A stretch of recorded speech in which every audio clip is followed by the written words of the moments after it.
One আজকে আমি কথা বলবো আপনি কম খরচে বিভিন্ন দর্শনীয় স্থানে কিভাবে ভ্রমণ করবেন।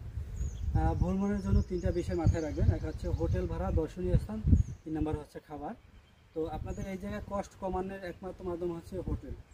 আপনারা সাধারণত ঘুরতে গেলে অনেকেই লাক্সারিয়াস হোটেলগুলো নেয়, যে হোটেলগুলো খুবই ব্যয়বহুল। আপনারা যাবেন ঘুরতে, আপনাদের তো খুব উন্নত মানের হোটেলের দরকার নাই। বাংলাদেশের প্রেক্ষাপটে এখন হচ্ছে কোনো ধরনের হোটেলের সমস্যা হয় না।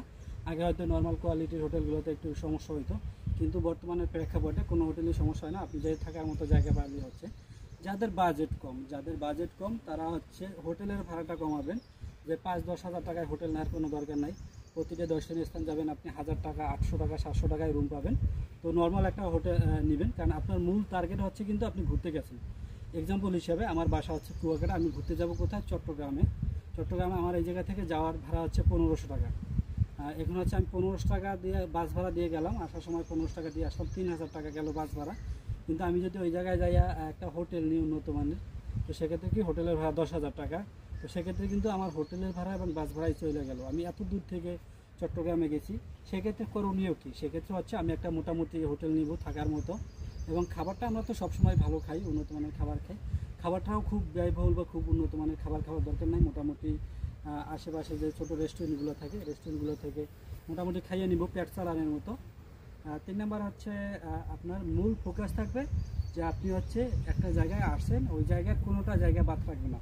সে হোক অনেক বিখ্যাত জায়গা অথবা ছোট জায়গা, আপনি কোনো স্পটের যদি নাম শুনেন, প্রতিটা জায়গা সুন্দরভাবে ভ্রমণ করে যাবেন। প্রতিটা জায়গা সুন্দরভাবে যদি ভ্রমণ করে যান, সেক্ষেত্রে হচ্ছে আপনি একটা জায়গা দর্শনীয় স্থান কম খরচে কমপ্লিট করে আসতে পারবেন। কিন্তু আপনি যদি জায়গায় খুব উন্নত মানের খাবার খান, লাক্সারিয়াস হোটেল নেন, তাহলে তো আপনার হোটেল এবং খাবারের পিছনে যাবে। কিন্তু এইটা না করে আপনাদের মূল টার্গেট রাখবেন যে ঘোরাঘুরির পিছনে আপনি খরচটা বেশি করবেন। যে দর্শনীয় স্থান যে ঘোরাঘুরি আছে সব জায়গায় কমপ্লিট করে আসবেন। কারণ হচ্ছে আপনি একটা জায়গা থেকে গেছেন, ওই জায়গায় কিন্তু আপনার আর যাওয়া হবে না। সময় আজকালকে মানুষের অনেক সময় টাকার অভাব হইলেও সময়ের অভাব হয় না, সময় বের করা যায় না। তো একটা জায়গায় যাবেন সময় বের করে, চেষ্টা করবেন আপনি হচ্ছে সব জায়গাগুলো সুন্দরভাবে কমপ্লিট করে আসার জন্য। কারণ সব জায়গাগুলো যদি আপনি সুন্দরভাবে না আসতে ভ্রমণ করে না আসতে পারেন, তাহলে আপনার আবার অনেক সময় কনফিউজ থাকবে যে না, এই জায়গাটা আমার ভ্রমণ করা হয় না, এই জায়গাটা আবার যাওয়া দরকার। আর একবারে যদি আপনি সব জায়গা ভ্রমণ করে আসেন, আপনার ওই যে একবার যাওয়া আসা ভ্রমণ খরচটাও হয়ে গেল, সব জায়গায় আপনি সুন্দরভাবে ঘুরে আসতে পারলেন এবং মনের ভিতরে কোনো কনফিউজ থাকলে না। সেক্ষেত্রে আবারও আমি বলছি, আপনারা হচ্ছে হোটেলের ভাড়াটা এবং হচ্ছে খাবারের খরচটা একটু কম রাখবেন।